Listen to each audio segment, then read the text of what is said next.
지난 주간 영적 성숙을 위한 가을 부흥회를 은혜 중에 잘 마쳤습니다. 부흥회 기간 동안 우리에게 주신 그 은혜를 기억하며 올해 남은 시간도 승리하시기를 바랍니다. 받은 은혜를 우리가 꼭 기억해야 하겠습니다. 흔히 건망증과 치매는 비슷하지만 사실은 크게 다르다고 합니다. 열쇠를 손에 쥐고 열쇠를 찾아다니면 건망증이고, 열쇠를 손에 쥐고 이것이 무엇에 쓰는 물건인고 하면 치매라고 합니다. 아내의 생일을 잊어버렸다면 건망증입니다. 그러나 아내의 얼굴을 잊어버렸다면 치매입니다. 비자금 통장의 비밀번호를 깜빡하면 건망증이지만 비자금을 모아서 아내에게 갖다 주면 치매입니다.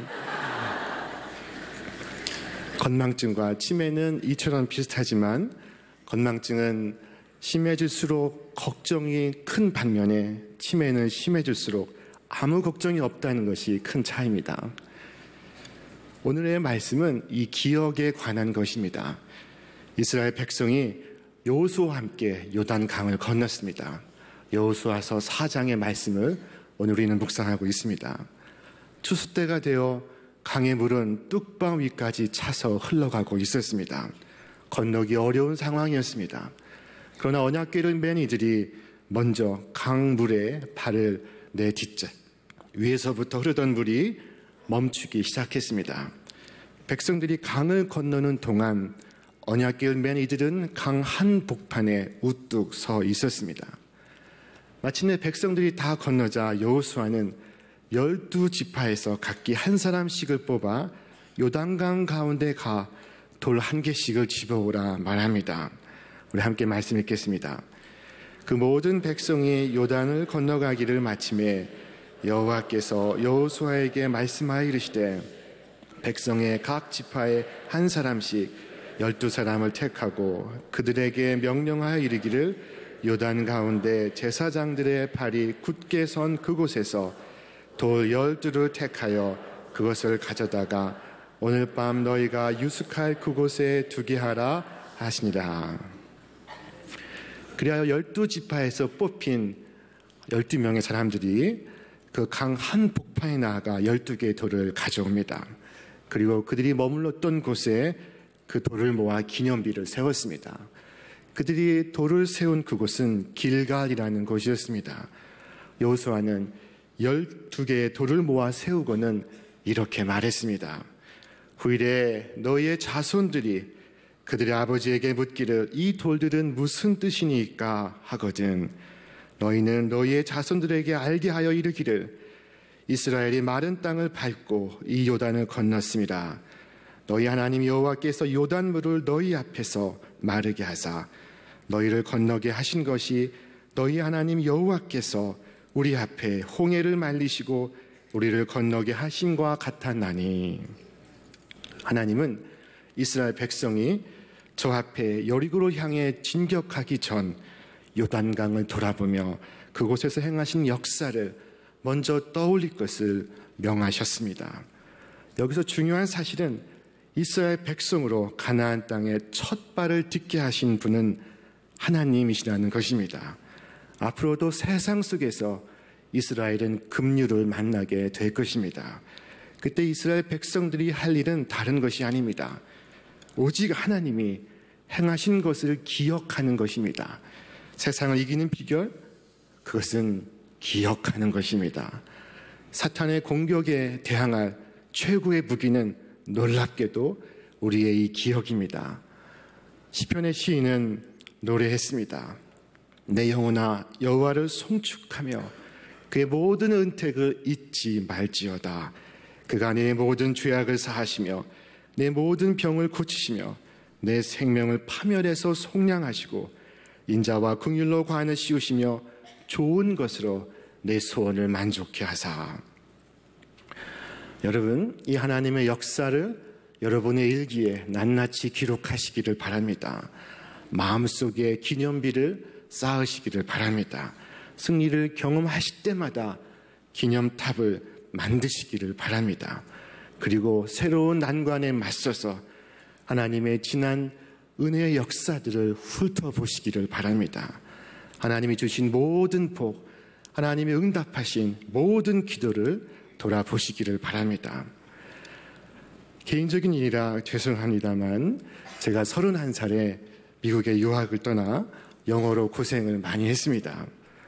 그런데 박사과정에 학생으로 있을 때에 세계 성서학회에 논문을 발표할 기회가 있었습니다. 매년 성서학자 5,000명이 참여하는 정기 학회에 초대가 되었습니다. 많은 섹션들 중에 그 하나에서 저의 논문이 채택이 되었습니다. 그런데 주최 측의 회신 내용 속에는 제 논문을 주제 논문으로 선정했다는 것입니다. 그리고 논문 발표 후에는 단상에서 다른 대학의 교수와 토론하는 시간을 주겠다는 연락이 왔습니다. 여러분, 그때 제 마음이 어땠을까요? 하나도 기쁘지 않았습니다. 걱정이 앞섰습니다. 그렇게까지 안 해도 되는데, 저는 영어를 잘 못하는데 제 얼굴에는 수심이 가득했습니다. 기도하고 또 기도하고 그날에 이르러 저는 학자들 앞에 섰습니다. 그리고 전혀 막힘없이 논문을 발표하고 교수와의 토론도 마쳤습니다. 그 시간은 마치 제가 영어를 방언으로 말하는 것과 같았습니다. 그 이후로도 저는 3, 4년 연속해 발표 초청을 받았습니다. 그 3, 4년 동안에도 근심과 걱정이 끼어들려고 할 때마다 저는 그날의 기억을 되살렸습니다. 마음속에 불안이 일기 시작할 때 그때 봤지? 문제없어 라고 말했습니다. 하나님이 도와주셨으니까 이번에도 도와주실 것이다 믿었습니다. 목동 다윗은 거인 골리앗과 싸우기 앞서 하나님이 사자와 곰을 죽이도록 도와주셨던 일을 상기했습니다. 다윗이 사울에게 말하되 주의 종이 아버지 양을 지킬 때에 사자나 곰이 와서 양떼에서 새끼를 물어가면 내가 따라가서 그것을 치고 그 입에서 새끼를 건져내었고 그것이 일어나 나를 해하고자 하면 내가 그 수염을 잡고 그것을 쳐 죽였나이다. 주의 종이 사자와 곰도 쳤은즉 살아계신 하나님의 군대를 모욕한 이 할례 받지 않은 블레셋 사람이리까 그가 그 짐승의 하나와 같이 되리이다. 다윗은 과거의 일을 소환시키고 있습니다. 과거를 돌아봄으로써 미래를 바라보고 있습니다. 사자와 곰을 물리친 일을 생각하며 눈앞에 골리앗을 향해 나아가고 있습니다. 다윗의 그 마음속엔 담대함이 있습니다. 그처럼 하나님은 이스라엘 백성들에게 이제 돌을 쌓을 것을 명하셨습니다. 그것을 통해 이스라엘 백성들은 가나안에서 승리를 또 한 번 거두게 될 것입니다. 430년 만에 마침내 이스라엘 백성들이 가나안 땅을 밟게 되었습니다. 그토록 오랫동안 고대하던 순간이었습니다. 요단강 건너편에 푸르른 들판을 바라보기만 하며 기다린 세월이 얼마입니까? 이제부터 가나안 족속들과 본격적인 싸움을 시작할 것입니다. 성경은 말씀하기를 무장한 4만 명가량이 여호와 앞에서 건너가 싸우려고 여리고 평지에 이르니라. 만일 하나님이 말리시지 않았다면 그 4만 명은 모두 눈앞에 여리고 성을 향하여 진격했을 것입니다. 그러나 하나님이 그들을 말리시고 계십니다. 하나님은 이스라엘 군대의 진격을 중단시키시고 12돌로 먼저 기념비를 쌓게 하셨습니다. 하나님은 이스라엘 백성들이 앞으로 전진하는 것보다 하나님의 능력으로 이 요단강을 걷는 사실을 잊지 않기를 원하셨습니다. 요단강을 상기하지 않고 저 앞에 여리고로 무작정 돌진했다간 큰 코 다칠 수 있습니다. 이후 기념비가 놓인 길갈은 이스라엘 군대의 본부가 되었습니다. 여호수아는 언제나 이 길갈에서 전투를 시작하고 그가 쌓아놓은 그곳에 다시 돌아옵니다. 전쟁에 나갔다가도 길갈로 돌아오고 원기를 회복해서 다시 전장터로 나섰습니다. 낙심할 때도 있고 절망할 때도 있고 힘에 버거울 때도 있었습니다. 그러나 길갈에 와서 그 돌 무더기를 볼 때마다 약속하신 것을 반드시 이루시는 하나님의 신실하심을 생각하며 다시 힘을 얻었습니다. 이스라엘은 이 기념비 앞에서 이룰 수 없는 상황 속에서도 이루게 하시는 하나님을 생각합니다. 그리고 하나님의 약속을 다시 붙들고 약속하신 것을 다시 이룰 줄을 확신하였습니다. 이 기념비가 전하는 교훈은 세 가지입니다.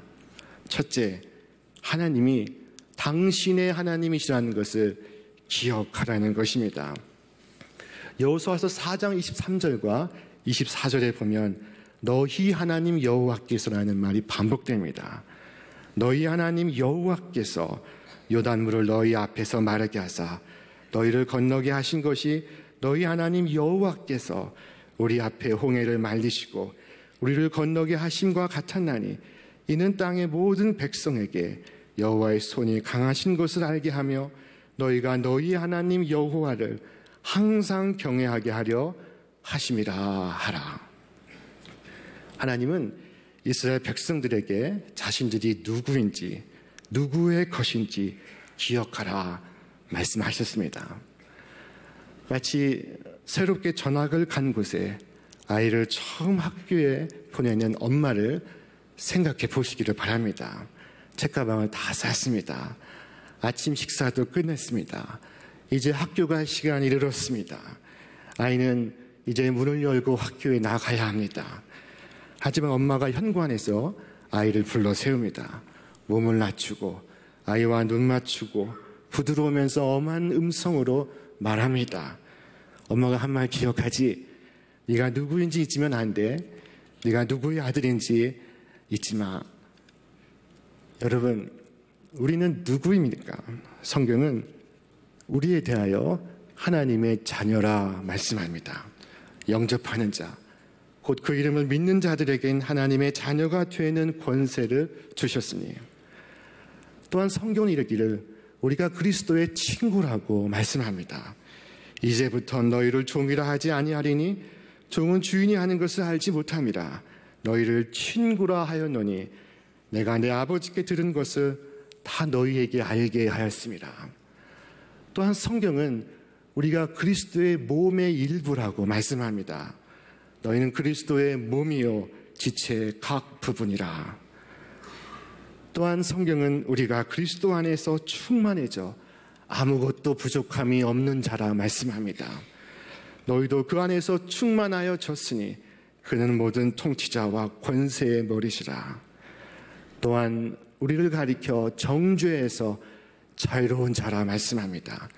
그러므로 이제 그리스도 예수 안에 있는 자에게는 결코 정죄함이 없나니 이는 그리스도 예수 안에 있는 생명의 성령의 법이 죄와 사망의 법에서 너를 해방하였습니다. 또한 성경은 우리를 하나님의 동역자라 말씀합니다. 우리가 하나님과 함께 일하는 자로서 너희를 권하노니 하나님의 은혜를 헛되이 받지 말라. 이외에도 우리를 가리켜 그리스도와 함께 하늘에 앉아있는 자, 하나님이 만드신 작품, 천국의 시민, 하나님의 가족, 하나님께로부터 났기 때문에 악한 자가 건들 수 없는 자라고 말씀하고 있습니다. 마귀는 이 진리를 당연히 재간이 없습니다. 마귀는 우리가 누구인지 이미 잘 알고 있습니다. 단지 우리가 모르거나 까먹었을 가능성에 희망을 걸고 우리에게 덤벼들고 있는 것입니다. 그러니 여러분이 정확하게 기억하고 있다는 것, 그것을 똑똑히 보여주시기를 바랍니다. 나아가 모든 사람들이 알 수 있도록 보여주시기를 바랍니다. 성경은 말씀합니다. 그렇게 하신 것은 땅의 모든 백성이 주님의 능력이 얼마나 강하신가를 알도록 하고 우리가 영원토록 주 우리 하나님을 경외하도록 하려는 것이다. 둘째로 이 기념비가 전하는 교훈은 하나님께서 우리를 위하여 행하신 일을 기억하라 하는 것입니다. 하나님은 12개의 돌을 요단강 한 복판에서 가져오라 말씀하셨습니다. 왜 하필이면 강의 한 복판이었을까요? 그것은 이스라엘 스스로의 힘이 아닌 하나님의 능력으로 요단을 건넜음을 기억하기 위해서였습니다. 그 돌은 산에서 캐온 것이 아닙니다. 강의 그 밑바닥에서 가져온 것입니다. 강바닥에서 가져온 돌들입니다. 그 돌은 길에서 흔히 볼 수 있는 돌이 아닙니다. 하나님의 기적과 역사하심이 아니면 볼 수 없는 요단강 한가운데 있던 돌이었습니다. 강바닥의 돌은 이스라엘 백성들이 요단강을 건너기 위해 하나님의 말씀과 함께 그 밑바닥까지 내려갔던 것을 나타내 보여주고 있습니다. 그들은 강 밑바닥에서 주와 함께 있었습니다. 그러나 하나님이 그들을 지켜주셨기 때문에 물이 그들을 해치지 못하였습니다. 하나님이 홍해를 가르셨듯이 이번에는 요단강을 가르셨습니다.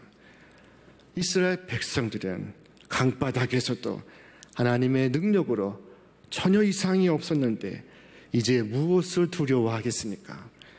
기념비는 이 모든 일을 가능하게 하시는 하나님을 잊지 말고 기억하라 하는 의미였습니다. 성경은 말씀합니다. 이 일을 기억하고 장부가 되라. 이 일을 마음에 두라. 너희는 옛적 일을 기억하라. 나는 하나님이라. 나 외에 다른 이가 없느니라. 나는 하나님이라. 나 같은 이가 없느니라. 기념비를 바라보며 이스라엘은 불가능을 가능으로 인도해 주신 하나님을 떠올리며 언약하신 것을 끝까지 이루시는 하나님으로 인해 새 힘을 얻습니다. 지난날 하나님이 우리에게 주신 은혜는 우리 영혼의 재산입니다. 하나님이 은혜를 주신 것을 우리는 필사적으로 기억해야 합니다. 우리 영혼의 재산을 필사적으로 우리는 지켜야 합니다. 과거에 주신 그 은혜를 많이 기억하면 할수록 현재 닥치는 어려움을 쉽게 물리칠 수 있습니다. 더욱 담대하게 앞으로 나아갈 수 있습니다. 이 순간 여러분에게 가장 큰 재산은 무엇입니까? 하나님이 나의 기도를 들어주셨고 나를 치료해 주셨고 나를 인도해 주신 경험이 되어야 할 줄로 믿습니다. 우리는 그것을 미천으로 삼아 담대히 나아가 우리에게 약속된 땅, 곧 젖과 꿀이 흐르는 가나안 땅을 차지해야 할 것입니다. 때로 사람들에게는 심각한 기억 상실이 있습니다. 그것은 하나님이 주신 그 은혜와 능력을 기억하지 못하는 것입니다. 우리는 영적 기억 상실에 걸리지 않도록 필사적으로 과거에 하나님이 나에게 주신 은혜를 기억하는 표지를 곳곳에 남겨두어야 합니다. 도저히 내 힘으로 감당할 수 없었는데 하나님의 도우심으로 해결될 수 있었던 그 많은 일들을 기억할 수 있다면 그 사람은 영적으로 부유한 사람입니다. 그러나 과거에 하나님께서 주신 그 모든 은혜를 다 잊어버리고 있다면 우리는 영적으로 빈궁한 사람입니다. 과거를 기억함으로써 미래를 준비하시기를 바랍니다. 오직 그때만이 우리가 여리고를 정복하며 가나안을 차지할 준비가 된 것입니다. 마지막 셋째로 이 기념비가 전하는 교훈은 우리 자신과 우리 후손들을 위하여 탑을 쌓으라 하는 것입니다. 후일에 너희의 자손들이 그들의 아버지에게 묻기를 이 돌들은 무슨 뜻이니까? 라고 묻습니다. 성경은 말씀하기를 이는 땅의 모든 백성에게 여호와의 손이 강하신 것을 알게 하며 너희가 너희 하나님 여호와를 항상 경외하게 하려 하심이라 말씀합니다. 하나님께서 왜 기념비를 쌓게 하셨습니까? 그것은 이스라엘 백성이 요단을 건넌 경험을 기억하는 것과 그 경험을 후손들에게 가르치는 것에 있었습니다. 요단강을 건너는 그 긴박하고 힘든 상황 속에서 하나님이 기념비를 세우라 말씀하신 것은 바로 다음 세대의 신앙 교육을 위해서였습니다. 하나님의 인도하심을 기념하고 자손 대대로 가르치기 위해서였습니다. 오늘 우리에겐 이 순간의 위급한 상황을 모면하는 것이 전부일 때가 얼마나 많습니까? 당장 잘 먹고 잘 살고 위기에서 벗어나는 것에만 급급하건만 하나님께는 더 중요한 것이 있다 말씀하십니다. 그것은 곧 우리의 다음 세대를 위한 신앙 교육입니다. 우리의 후손들에 대한 영적 책임, 영적 지식을 전수하는 것입니다. 하나님, 우리가 농사도 짓고 때로 전쟁도 하고 많은 중요한 일을 하는 가운데서도 아이들 키우는 일에 결코 소홀해서는 안 될 것을 말씀하고 있습니다. 당대에 잘 살다 죽으면 그만이라는 생각은 하나님 앞에 바른 생각이 아닙니다. 우리가 만일 기념비를 세우지 않는다면 그것은 할아버지 할머니는 하나님의 은혜로 잘 살았지만 너는 아빠인 나만 믿어 라고 말하는 것과 같습니다. 그것은 축복의 근원인 하나님을 잊어버리게 하여 결국엔 그들의 인생을 위협하고 말 것입니다. 오늘 자녀들에게 하나님을 아는 지식을 전수해 주시기를 바랍니다. 여러분의 체험의 신앙을 들려주시기를 바랍니다. 나로 하여금 이 복되고 아름다운 삶을 살게 하신 그 하나님을 나의 자녀들도 섬기고 하나님의 구원하심과 인도하심을 받도록 하시기를 바랍니다. 그래서 미래를 준비하는 능력을 길러주시기를 바랍니다. 살다 보면 우리 사랑하는 자녀들에게도 인생의 겨울이 닥칠 것입니다. 광야 같은 세상에서 혹독한 삶의 현실 앞에서 좌절하고 낙심할 때 하나님을 의지하고 주님의 도우심을 받을 수 있도록 훈련해야만 합니다. 이것이 오늘 우리의 후손들에게 물려줄 수 있는 가장 위대한 유산입니다. 우리의 삶은 우리로 끝나지 않습니다. 또한 하나님은 한 번만 기적을 행하시는 분도 아닙니다. 이제 앞으로 이스라엘 백성 헤쳐나갈 길에는 너무나 어렵고 불가능해 보이는 일들이 있습니다. 그때마다 저 요단강 한복판에서 가지고 온 돌들을 바라보면서 하나님이 불가능한 일을 이루시고 우리를 인도해 가심을 믿고 이스라엘은 약속의 땅 가나안으로 전진합니다. 기적은 계속될 것입니다. 승리가 계속될 것입니다. 기념비는 하나님이 어떤 분이신지, 우리는 누구인지, 하나님은 당신의 백성들을 위해 어떤 일을 행하셨는지를 돌아보고 기억하면서 다음 세대 역시 하나님을 경외하며 살아가게 하는 언약의 표지였습니다. 우리의 삶 속에서도 그와 같이 기념하고 기억할 만한 일이 있고 장소가 있습니다. 요단강 바다까지 불가능하고 절망스러운 자리였지만 하나님의 놀라우신 도우심과 인도하심이 있었던 곳, 그곳이 바로 우리들의 요단 한복판입니다. 거기서 들고 나온 돌로 우리의 감사와 경배의 단을 쌓으시기를 바랍니다. 우리 교회는 복음 전파의 전진 기지요, 그 자체로 훌륭한 신앙의 기념비입니다. 우리의 교회는 우리의 후손들을 위하여 끊임없이 기념비가 되어야만 합니다. 내가 세례받고 은혜받고 직분받고 봉사하고 건축한 이 교회에 내 후손도 다닐 수 있어야 합니다. 이 교회에서 내 할머님이 권사님이셨지, 찬양대 교사로 봉사하셨지, 그리고 내가 예수 믿어 하나님의 은혜로 살았던 증거가 바로 이 교회란다 라고 가르치시며 믿음의 대를 이어가시기를 바랍니다. 우리는 지난 60년 하나님께서 인도하신 역사를 기념하는 기념비를 세워왔습니다. 국내외 곳곳에 세워나갔습니다.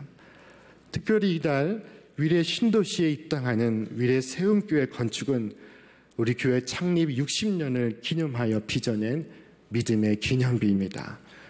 계속해서 우리의 힘을 모아 우리 후손들을 위하여 그와 같은 기념비를 쌓아가기를 원합니다. 혹 기억 상실로 인해 예수님을 잊어버리고 본능에 의지하여 살아가지 않도록, 혹 예수님을 부인하며 모른다 하지 않도록 우리와 우리의 가정과 우리의 후손들을 위하여 기념비를 쌓아가시기를 바랍니다. 전능하신 하나님께서 이 비가 영원한 기념이 되리라 하신 그 말씀이 예전 여호수아와 이스라엘 백성에게 주신 말씀으로 끝나지 아니하고 오늘 우리와 우리의 가정과 우리 후손들을 위한 축복의 말씀이 되기를 주님의 이름으로 축원합니다.